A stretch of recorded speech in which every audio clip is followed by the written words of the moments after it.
In today's video, I'm going to teach you how to create elements in Canva. We will go from a blank design to a custom-generated element you can drop straight into your project. To begin, look over to the toolbar running down the left side of your Canva screen.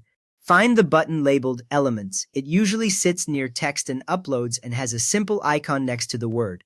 Click Elements on the left. Once you click it, the panel will change and you will see different categories like shapes, graphics, and photos, which means you are in the right place. From there, look toward the top of this Elements panel for the Generate option. It may appear near featured graphics or under a banner that mentions creating something new. Click Generate.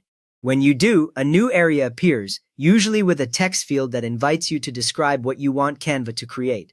This is where the real customization starts. Now move to the description box that just appeared. Enter a description of what you want.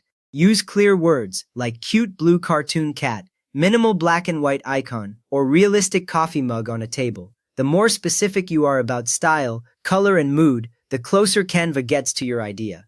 A helpful trick is to mention if you want an icon, an illustration, or something realistic, since that changes the look a lot. Once your description is ready, click Generate. You may see a short loading animation while Canva thinks about your prompt. During this moment, avoid clicking around too much, so you do not interrupt the request. Beginners sometimes hit Generate again and again, which can slow things down, so just wait until the results appear. After a moment, Canva will create several options. They usually show up as a grid of small thumbnails right under your prompt. You can scroll a little if there are more than fit on one row. Each thumbnail is a separate design based on the words you typed. If nothing matches your idea, you can adjust your description later and run it again from this same area. Now take a moment to look closely at these generated options. Click the one you like to add it to your design. As soon as you click, the element jumps onto your main canvas in the center of the screen.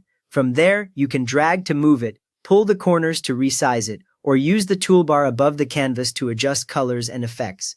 A helpful detail is that every time you generate new options, the earlier element you added stays in your design, so you can keep experimenting without losing anything. You have just generated a custom Canva element from a simple description and placed it into your design, ready to edit further.